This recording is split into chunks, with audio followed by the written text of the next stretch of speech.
El libro de Enoc, los secretos que la iglesia no quiere que sepas. El libro de Enoc fue deliberadamente excluido de la Biblia por una razón que los líderes religiosos no quieren que usted sepa. Revela secretos sobre los Nefilim, los gigantes que obligaron a Dios a destruir el mundo entero con el diluvio. Y lo que está a punto de descubrir cambiará por completo su comprensión del capítulo 6 de Génesis. Porque existe una historia oculta en los primeros capítulos de la Biblia. Una narrativa que fue deliberadamente simplificada, suavizada, eliminada de los púlpitos y de las escuelas dominicales. La historia completa no habla solo de un diluvio que destruyó a la humanidad por pecados genéricos. Habla de una conspiración cósmica de 200 ángeles celestiales que descendieron al monte Hermón e hicieron un pacto de sangre, de gigantes híbridos que crecieron hasta 4 metros de altura y se alimentaban de carne humana. De una corrupción genética tan profunda que amenazaba con borrar completamente la imagen de Dios de la faz de la tierra. Usted está a punto de descubrir por qué esos ángeles hicieron un juramento conjunto antes de descender. Por qué sus hijos no podían morir de manera natural. Por qué el diluvio fue elegido específicamente como método de destrucción. Y por qué los espíritus de esos gigantes aún vagan por la tierra hoy, buscando cuerpos para poseer. La respuesta está en un libro que fue citado por el apóstol Judas en el Nuevo Testamento. Un libro que los padres de la iglesia primitiva consideraban escritura inspirada. Un libro que fue encontrado múltiples veces en los manuscritos del Mar Muerto. Y un libro que, curiosamente, la iglesia decidió excluir del canon oficial en el siglo IV después de Cristo. ¿Quién fue Enoc en la Biblia? Lo que verá en los próximos minutos conectará eventos que ocurrieron hace más de 4000 años con la realidad espiritual que usted enfrenta hoy. Porque la guerra que comenzó antes del diluvio nunca terminó. Solo cambió de forma. Pero antes de revelar lo que realmente sucedió en los días previos al diluvio, necesita conocer al hombre que presenció todo esto con sus propios ojos, al hombre que Dios preservó especialmente para contar esta historia, al hombre que nunca experimentó la muerte. La mayoría de las personas conoce a Enoc a través de Génesis capítulo 5, versículo 24. Caminó Enoc con Dios y ya no estaba, porque Dios se lo llevó. 17 palabras en español. Curiosas, sin duda, pero absolutamente superficiales. Porque ese versículo oculta una historia mucho mayor. Enoc era patriarca en la genealogía de Adán hasta Noé, y ocupaba una posición profética única en la línea del tiempo de la creación. Era la 7ª generación desde Adán, y si conoce la numerología bíblica, sabe que el número 7 representa perfección, completitud, ciclo divino completo. 7 días de la creación, 7 años sabáticos, 7 sellos del Apocalipsis. Enoc era el 7º. Eso no es coincidencia, pero hay más. Enoc vivió exactamente 365 años, el número de días en un año solar, un ciclo completo, una revolución total de la Tierra alrededor del Sol. Mientras otros patriarcas vivieron 800 o 900 años, Enoc vivió un ciclo perfecto y luego fue llevado. Dios estaba marcando algo importante con esos números. Estaba señalando que este hombre tenía un propósito específico, único, irrepetible. Y aquí está el detalle que la mayoría ignora. Enoc fue uno de los únicos 2 hombres en toda la historia bíblica que fueron llevados al cielo sin experimentar la muerte física. El otro fue Elías, el profeta que ascendió en un torbellino de fuego durante el período de los reyes de Israel.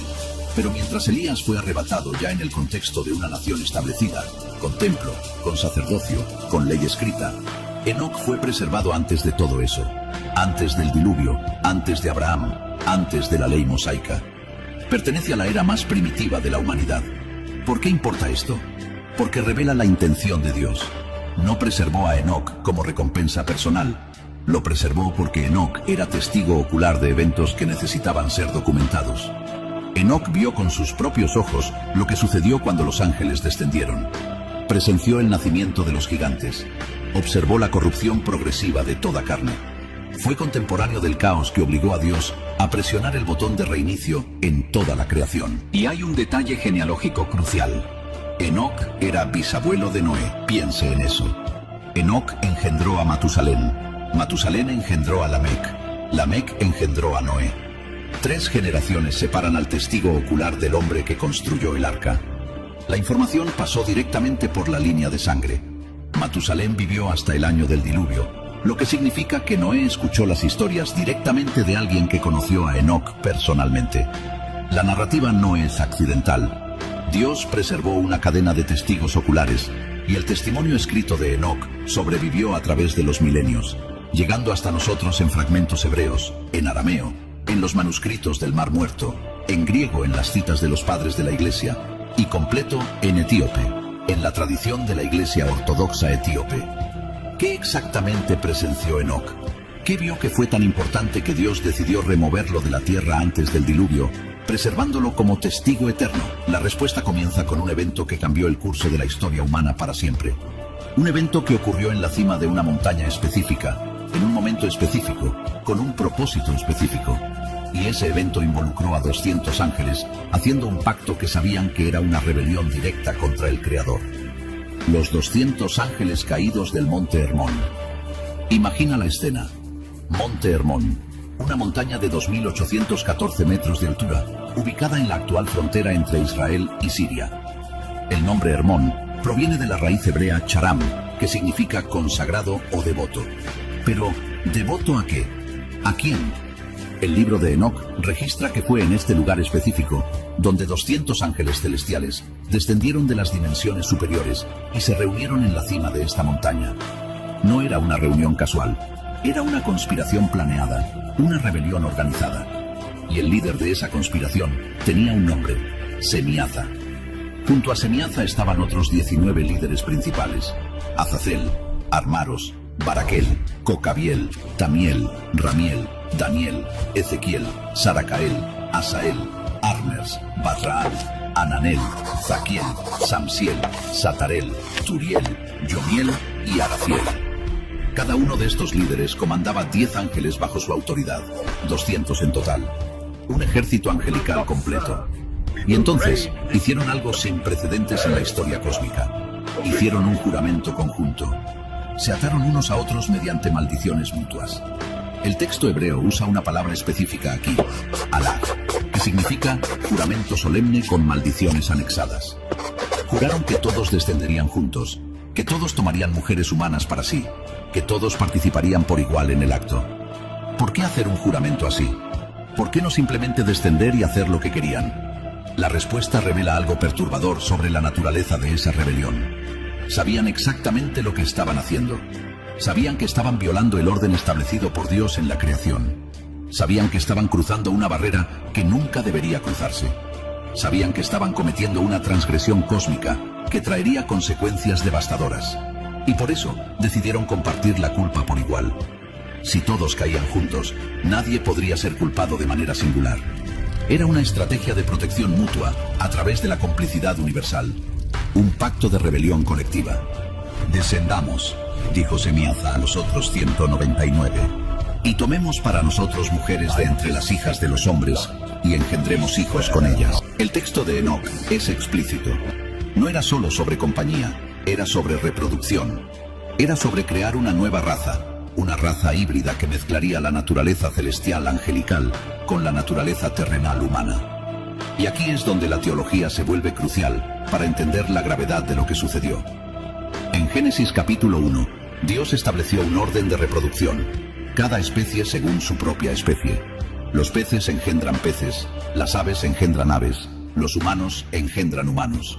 Y los ángeles, seres celestiales creados para habitar dimensiones espirituales, no deberían reproducirse de ninguna manera, mucho menos con especies de naturaleza completamente diferente. Lo que Semiaza y sus 200 proponían era una violación fundamental del orden creador. No estaban solo pecando moralmente, estaban corrompiendo genéticamente. Estaban introduciendo ADN angelical en el acervo genético humano. Estaban creando algo que nunca debería existir. Y lo hicieron. Descendieron al monte Hermón, juraron juntos, y luego se dispersaron por la tierra. Cada uno eligió mujeres humanas para sí. El texto de Enoc dice que eligieron a las mujeres que desearon, mujeres hermosas, que les dieron una descendencia que cambiaría el curso de la historia humana para siempre. Una descendencia que crecería más allá de todos los límites humanos normales. Una descendencia que tendría fuerza sobrehumana, apetito insaciable y naturaleza violenta. Una descendencia que la Biblia llamaría simplemente Nefilim, los caídos, los gigantes. Y el nacimiento de estos híbridos fue solo el comienzo del horror, el nacimiento de los Nefilim. Génesis capítulo 6, versículo 4, contiene una de las declaraciones más enigmáticas de toda la Escritura. Había gigantes en la tierra en aquellos días, y también después, cuando los hijos de Dios se unieron a las hijas de los hombres, las cuales les dieron hijos. Estos fueron valientes, varones de renombre en la antigüedad. La mayoría de los comentaristas bíblicos modernos intenta suavizar este pasaje. Algunos dicen que los hijos de Dios eran solo los descendientes de Set, la línea piadosa, y que las hijas de los hombres eran las descendientes de Caín, la línea impía, y que el problema era solo matrimonio interreligioso. Pero esa interpretación tiene un problema fatal. No explica a los gigantes. El matrimonio entre líneas humanas diferentes no produce gigantes de 3 o 4 metros de altura. No produce seres con fuerza sobrehumana. No produce una raza tan violenta y destructiva que obligue a Dios a destruir toda la creación. Es aquí donde el libro de Enoc proporciona los detalles que Génesis solo insinúa. Y esos detalles son explícitos, detallados y profundamente perturbadores. Enoc registra que las mujeres humanas concibieron de los ángeles y dieron a luz grandes gigantes. Los manuscritos mencionan alturas que, incluso interpretadas de manera conservadora, nos hablan de seres de entre 3 y 5 metros de altura. Estos Nefilim no eran solo altos, tenían una naturaleza fundamentalmente diferente de los humanos normales. Parte de su ADN era angelical, celestial, de otra dimensión. Y esto les confería características que ningún ser humano normal podría tener. Primero, apetito insaciable. El texto de Enoc es específico. Estos gigantes consumían toda la producción de las comunidades humanas. Granos, vegetales, frutas, todo era devorado por ellos en cantidades imposibles para humanos normales. Las cosechas enteras de aldeas eran consumidas por un solo Nefilim. Y cuando la comida vegetal se acabó, se volvieron hacia los animales. Consumieron el ganado, las ovejas, las cabras, todos los animales domésticos. Luego fueron tras los animales salvajes, cazando hasta casi extinguir especies enteras. Y cuando los animales se acabaron, el texto registra algo aún más oscuro. Comenzaron a pecar contra aves, contra bestias, contra reptiles, contra peces. La palabra hebrea aquí sugiere no solo consumo, sino profanación, experimentos genéticos, mezcla de especies, creación de híbridos animales que violaban completamente el orden según su especie establecido en Génesis 1. Y luego vino la etapa final de la degradación. Comenzaron a devorarse entre sí, canibalismo entre los propios gigantes, y eventualmente comenzaron a consumir carne humana. Los creadores originales, los humanos cuyas madres los engendraron, se convirtieron en comida para estos monstruos híbridos. Segundo, naturaleza violenta. Los Nefilim no eran solo grandes en tamaño, eran Giborim en hebreo, valientes, guerreros, hombres de violencia. Dominaban por la fuerza, oprimían a los humanos normales, crearon sistemas de esclavitud y terror. El mundo antediluviano se convirtió literalmente en un infierno en la tierra, con gigantes gobernando a través de la fuerza bruta y el miedo. Tercero, inmortalidad relativa. Y aquí está el detalle que explica por qué el diluvio fue necesario. Debido a su naturaleza parcialmente angelical, los Nefilim no podían morir por causas naturales. No había vejez que los llevara, no había enfermedad que los matara. Su parte angelical les confería una longevidad que trascendía los límites humanos normales. Puede imaginar el terror. Gigantes de 4 metros de altura con fuerza sobrehumana, apetito insaciable, naturaleza violenta, que no podían morir de manera natural y que se reproducían. Sus hijos heredaban las mismas características. La población de Nefilim crecía mientras la población humana normal disminuía, siendo consumida, esclavizada, destruida. Los secretos prohibidos que enseñaron, y entonces Dios miró a la tierra y vio que la maldad del hombre se había multiplicado. Pero no era solo maldad moral, era corrupción genética. Era una amenaza existencial a la propia creación. Y los ángeles que engendraron a estos gigantes no se quedaron pasivos. Comenzaron a enseñar. El libro de Enoc dedica capítulos enteros a documentar meticulosamente lo que cada ángel caído enseñó a los humanos. Y cuando analiza la lista completa, percibe un patrón perturbador. No eran conocimientos aleatorios, era una transferencia sistemática de sabiduría celestial a una humanidad que no estaba lista para recibirla. Era como dar tecnología nuclear a una civilización de la Edad de Bronce. Las consecuencias serían inevitablemente catastróficas. Azazel cambió la dinámica social humana para siempre.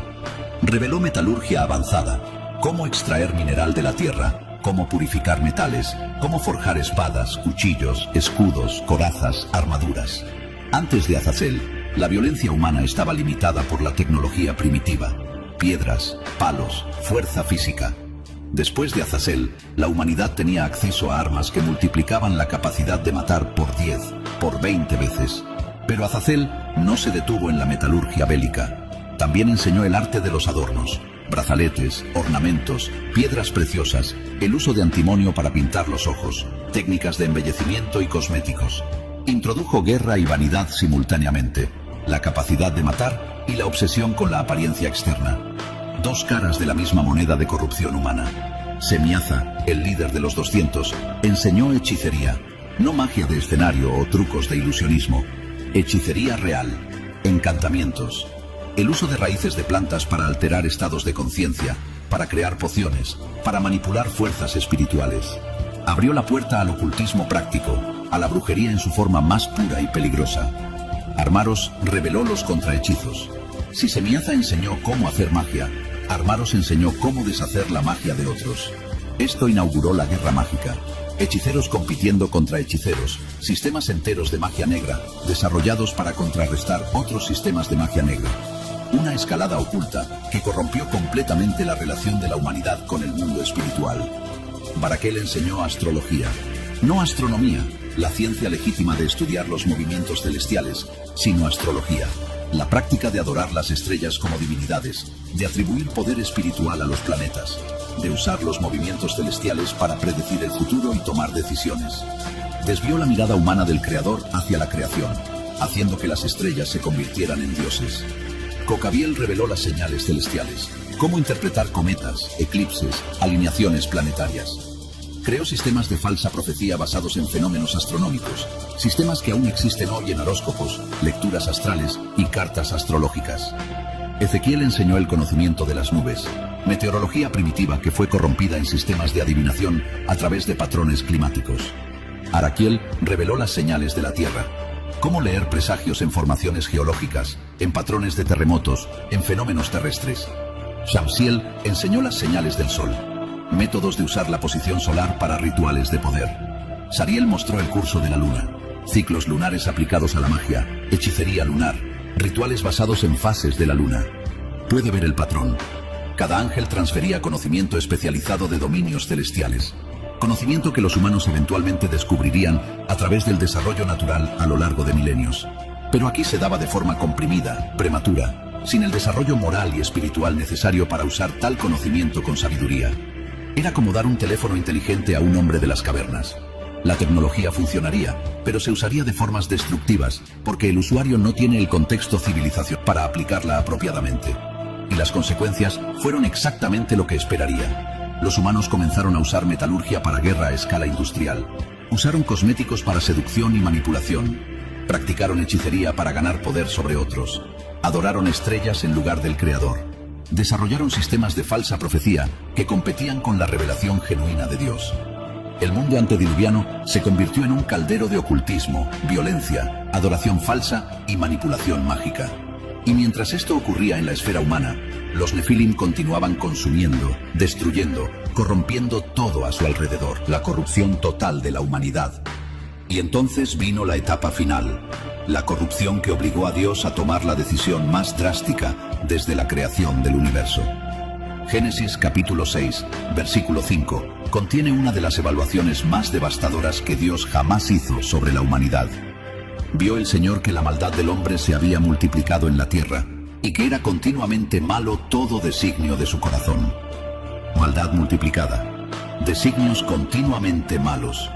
Este no es el lenguaje de pecados ocasionales, es el lenguaje de corrupción sistémica, total, irreversible. Pero, ¿qué exactamente había sucedido que era tan grave que obligó a Dios a considerar destruir toda la creación? El libro de Enoc proporciona detalles específicos, y esos detalles revelan que el problema no era solo moral, era genético, era existencial, era una amenaza a la propia posibilidad de redención futura. Primero, violencia desenfrenada. El texto hebreo en Génesis usa la palabra chamas, que significa violencia, crueldad, injusticia por la fuerza. La tierra estaba llena de violencia. No era crimen ocasional, era un estado de guerra perpetua. Los Nefilim dominaban por la fuerza bruta. Los humanos normales eran esclavizados, torturados, consumidos.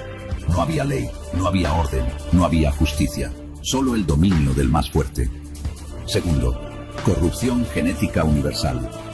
Y aquí está el detalle que la mayoría pierde. Génesis 6, versículo 12 dice: Vio Dios la tierra, y he aquí que estaba corrompida, porque toda carne había corrompido su camino sobre la tierra. Note la frase, toda carne, no solo humanidad, toda carne, toda criatura viviente. El libro de Enoc, capítulo 7, expande esto. Los ángeles caídos y sus hijos Nefilim no estaban solo cruzando con humanos, estaban experimentando con el ADN de todas las especies animales, creando híbridos, mezclando especies que nunca deberían mezclarse, violando sistemáticamente el principio según su especie que Dios había establecido en la creación. Es por eso que Dios dijo que toda carne estaba corrompida. El acervo genético de prácticamente todas las especies vivas había sido contaminado. La creación original estaba siendo sistemáticamente borrada y reemplazada por una versión híbrida, corrupta, antinatural. Y aquí está la implicación teológica más profunda. Si toda la humanidad fuera genéticamente corrompida, no habría ningún descendiente puro de Adán a través del cual el Mesías prometido pudiera venir. La promesa hecha en Génesis 3:15, que la semilla de la mujer aplastaría la cabeza de la serpiente, sería imposible de cumplir. La redención futura sería cancelada antes de comenzar. Tercero, apostasía espiritual completa. Con excepción de Noé, toda la humanidad se había alejado completamente de Dios. Adoraban las estrellas enseñadas por Baraquel, practicaban hechicería enseñada por Semiaza, buscaban poder a través de magia negra enseñada por Armaros. La revelación genuina de Dios había sido reemplazada por sistemas ocultos de conocimiento prohibido. Y entonces viene el versículo más significativo de todo el relato. Génesis 6, versículo 9. Noé era hombre justo e íntegro entre sus contemporáneos. Noé caminaba con Dios. La palabra hebrea traducida como íntegro es tamim. Y tamim tiene un significado muy específico: sin defecto, sin mancha, completo, perfecto. Es la misma palabra usada para describir animales de sacrificio que no podían tener ningún defecto físico. Noé era tamim en sus generaciones, genéticamente puro, sin mezcla de ADN nefilim, sin corrupción genética. El último humano completamente descendiente de Adán, sin contaminación angelical. Y con Noé estaban su esposa, sus 3 hijos, Sem, Cam y Jafet, y sus 3 nueras. 8 personas. 8 almas genéticamente puras en un planeta de millones de híbridos corrompidos. La elección de Dios era clara y terrible: destruir todo y reiniciar con las 8 personas puras, o perder la creación original para siempre, permitir que la corrupción genética continuara y cancelar cualquier posibilidad de redención futura. Y Dios eligió el reinicio, el diluvio como juicio divino. Pero, ¿cómo destruir una raza de gigantes que no podían morir de manera natural? ¿Cómo eliminar miles de millones de criaturas híbridas dispersas por todo el planeta? ¿Cómo limpiar completamente el acervo genético corrompido de todas las especies animales? La respuesta estaba en un elemento específico, un elemento que podía alcanzar cada rincón de la Tierra, un elemento que los Nefilim, a pesar de toda su fuerza sobrehumana, no podían resistir: agua. Génesis capítulo 6, versículo 7, registra la sentencia divina. Dijo el Señor: haré desaparecer de la faz de la tierra al hombre que cree, al hombre y al animal, los reptiles y las aves del cielo, porque me arrepiento de haberlos hecho. La palabra hebrea traducida como arrepiento es nak. No implica que Dios cometió un error, implica profundo dolor emocional, lamento, tristeza intensa. Dios estaba con el corazón roto. Su creación, que él había declarado muy buena en Génesis 1, había sido corrompida hasta el punto de no ser más reconocible. Pero note algo crucial. Dios no dijo: destruiré el pecado o eliminaré la maldad. Dijo: haré desaparecer de la faz de la tierra al hombre y al animal. Estaba hablando de destrucción física total, de extinción en masa, de reinicio planetario. Y el método elegido fue específico: agua. No fuego del cielo como en Sodoma, no plagas como en Egipto, no terremotos o fenómenos geológicos. Agua. ¿Por qué?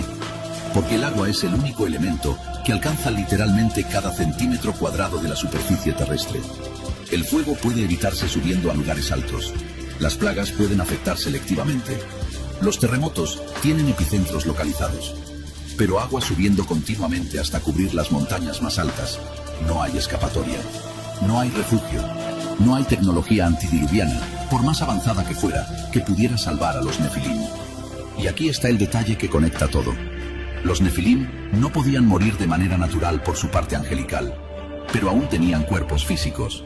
Y los cuerpos físicos, no importa cuán grandes o fuertes, necesitan respirar. Y el agua es el neutralizador universal de la respiración. Génesis 7 documenta la secuencia. Se rompieron todas las fuentes del gran abismo, y las compuertas de los cielos se abrieron, y hubo lluvia sobre la tierra 40 días y 40 noches. Dos fuentes de agua simultáneas.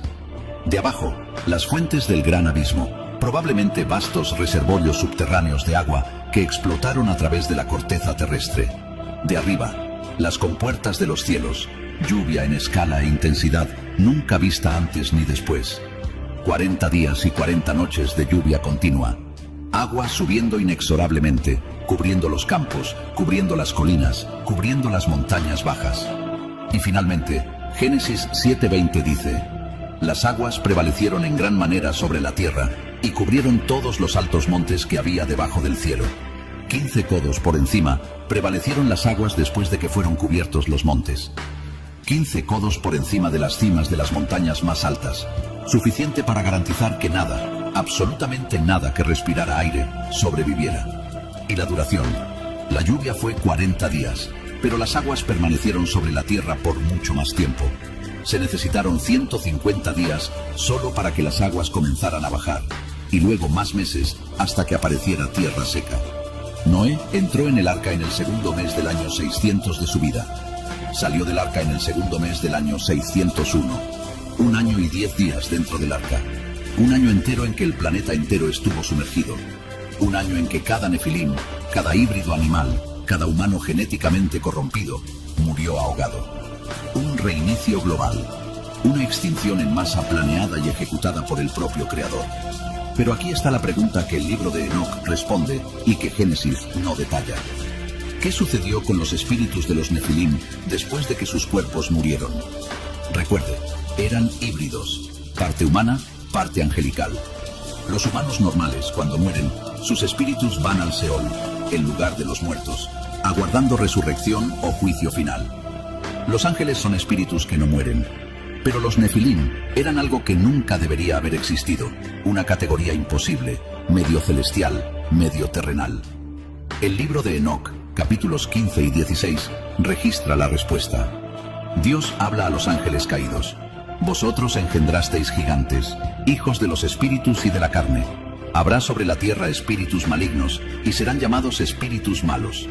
Los espíritus de los gigantes oprimirán, corromperán, atacarán, lucharán y destruirán sobre la tierra. No comerán, pero tendrán hambre. No beberán, pero tendrán sed. Estarán invisibles y se levantarán contra los hijos de los hombres y contra las mujeres. ¿Está entendiendo esto? Cuando los cuerpos físicos de los Nefilim murieron en el diluvio, sus espíritus no fueron al Seol como espíritus humanos normales. Permanecieron en la tierra, pero sin cuerpos. Espíritus desencarnados, con deseos físicos, pero sin capacidad de satisfacerlos. Con hambre, pero sin estómago. Con sed, pero sin garganta. Con lujuria, pero sin cuerpo. Y por eso vagan por la tierra buscando cuerpos para poseer. Buscando humanos vulnerables, a través de los cuales puedan experimentar sensaciones físicas nuevamente. Buscando satisfacer deseos que ya no pueden satisfacer por sí mismos. Este es el fundamento bíblico para entender a los demonios. No son solo espíritus malignos abstractos, son los espíritus desencarnados de los Nefilim que murieron en el diluvio. Es por eso que cuando Jesús confrontaba demonios, ellos frecuentemente pedían entrar en cuerpos de cerdos cuando eran expulsados de humanos. Desesperadamente querían habitar en algún cuerpo físico. Es por eso que la posesión demoníaca involucra frecuentemente comportamientos de fuerza sobrehumana, hambre insaciable, violencia extrema, porque los demonios son los espíritus de los gigantes violentos que consumían todo a su alrededor. La guerra espiritual que enfrentamos hoy no es algo nuevo. Es la continuación de una guerra que comenzó antes del diluvio. Los ángeles caídos están presos en cadenas de oscuridad, aguardando juicio, como describen Pedro y Judas. Pero sus hijos híbridos, ahora espíritus sin cuerpo, continúan activos sobre la tierra, oprimiendo, corrompiendo, buscando poseer. El diluvio destruyó los cuerpos, pero la guerra espiritual continúa y continuará hasta el juicio final, descrito en Apocalipsis 20. ¿Por qué el libro de Enoc fue excluido? Pero ahora surge la pregunta que probablemente está haciendo. Si el libro de Enoc proporciona detalles tan importantes, detalles que explican pasajes oscuros de Génesis, detalles que fundamentan la doctrina de la guerra espiritual, ¿por qué fue excluido de la Biblia? ¿Por qué solo 39 libros quedaron en el Antiguo Testamento y Enoc fue dejado fuera? La respuesta a esa pregunta revela tanto sobre política eclesiástica como sobre el propio contenido del libro. En el año 364 después de Cristo, 300 años después de la resurrección de Jesús, la Iglesia se había expandido por todo el Imperio Romano. Había miles de comunidades cristianas, cientos de textos circulando y un problema creciente. ¿Cuáles textos eran realmente inspirados por Dios y cuáles eran solo tradición humana o falsificación? El Concilio de la Odisea fue convocado para resolver esa cuestión.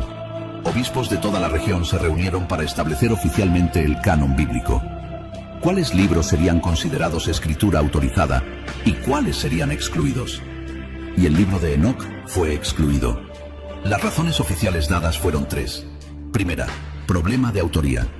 Enoc vivió antes del diluvio, pero los manuscritos más antiguos del libro de Enoc que poseemos datan de aproximadamente 200 años antes de Cristo. Claramente el libro fue escrito miles de años después de que Enoc viviera. Por lo tanto, argumentaban los obispos, no podía ser genuinamente profético. Segunda, contenido controvertido. El libro habla explícitamente sobre ángeles teniendo relaciones con mujeres humanas, sobre gigantes caníbales, sobre magia, hechicería, astrología, conocimientos prohibidos, experimentos genéticos y corrupción de especies animales. Ese contenido era considerado demasiado perturbador, demasiado explícito, demasiado propenso a mala interpretación. Tercera, tradición limitada. La mayoría de las comunidades cristianas no tenían el libro de Enoc en uso regular. Solo algunas tradiciones, particularmente en Etiopía, lo consideraban escritura.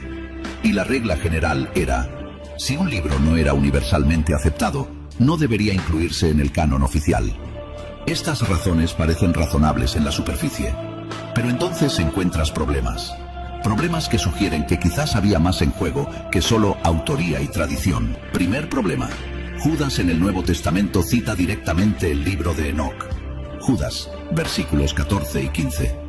De estos también profetizó Enoc, el séptimo después de Adán, diciendo: He aquí que viene el Señor con sus santas miríadas para hacer juicio contra todos. Esa es una cita literal de Enoc, capítulo 19. Si Judas, escribiendo bajo inspiración del Espíritu Santo, cita a Enoc como profecía genuina, llamándolo explícitamente Enoc el séptimo después de Adán, ¿cómo podemos decir que el libro es falso? O Judas estaba equivocado, lo que cuestionaría la inspiración del Nuevo Testamento. O Enoc contiene material profético genuino que fue preservado a través de transmisión textual posterior. Segundo problema. Los padres de la Iglesia primitiva consideraban a Enoc como escritura. Justino Mártir, en el siglo II, referencia conceptos de Enoc.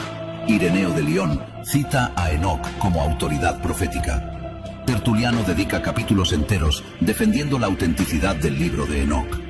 Clemente de Alejandría lo considera inspirado. Orígenes lo estudia extensivamente. Estos eran los gigantes teológicos de los primeros siglos de la Iglesia. Vivieron mucho más cerca de los apóstoles que los obispos del siglo IV que excluyeron el libro, y lo aceptaban. Tercer problema, los manuscritos del Mar Muerto. Cuando los rollos fueron descubiertos en 1947 en Qumrán, múltiples copias del libro de Enoc fueron encontradas en arameo, datadas de antes de la época de Cristo. La comunidad de Qumrán, que era meticulosa sobre textos sagrados, claramente consideraba a Enoc lo suficientemente importante como para copiarlo y preservarlo múltiples veces. Cuarto problema. Jesús y los apóstoles conocían el contenido. Varios pasajes del Nuevo Testamento hacen referencia a conceptos que aparecen solo en Enoc. Segunda de Pedro 2:4 habla sobre ángeles que pecaron siendo lanzados al Tártaro, usando la misma terminología griega que aparece en la versión griega de Enoc. Judas, versículo 6, habla sobre ángeles que no guardaron su estado original. Apocalipsis 12:7 habla sobre guerra en el cielo. Todos estos conceptos se desarrollan en detalle solo en Enoc. Entonces surge la pregunta: ¿por qué realmente fue excluido? Aquí hay una posibilidad. El libro de Enoc proporciona detalles muy específicos sobre la naturaleza de los ángeles caídos, sobre demonios, sobre el mundo espiritual. No deja estas cosas vagas y misteriosas. Nombra a los ángeles, describe lo que enseñaron, explica cómo operan los demonios, revela la estructura del mundo espiritual. Y quizás el liderazgo eclesiástico del siglo IV prefería mantener estas cosas más misteriosas, más controladas, más filtradas a través de la autoridad de la Iglesia, en lugar de disponibles para cualquier persona que quisiera leer. Porque cuando lee Enoc, la información está ahí, explícita, detallada. E información es poder. Y las instituciones religiosas, históricamente, han preferido controlar el acceso a la información.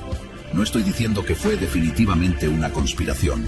Estoy diciendo que es interesante que un libro citado en el Nuevo Testamento, aceptado por los padres de la Iglesia, encontrado en Qumran, que proporciona contexto crucial para Génesis 6, fue sistemáticamente removido del canon y permanece ausente hasta hoy en la mayoría de las Biblias. La excepción es la Iglesia Ortodoxa Etíope. Ellos mantuvieron a Enoc en el canon oficial. Para ellos, Enoc es escritura como Génesis o Salmos. Y cuando lee sus liturgias, sus oraciones, su teología, percibe cómo Enoc informa profundamente su comprensión del mundo espiritual. Conclusión y reflexión final. Entonces, aquí está lo que descubrimos en esta investigación. 200 ángeles celestiales descendieron al monte Hermón e hicieron un pacto de rebelión. Cruzaron con mujeres humanas y engendraron gigantes híbridos llamados Nefilim. Estos gigantes crecieron hasta alturas imposibles para los estándares humanos. Consumieron todo a su alrededor, practicaron canibalismo y no podían morir de manera natural. Los ángeles caídos enseñaron conocimientos prohibidos: metalurgia bélica, hechicería, astrología, magia negra.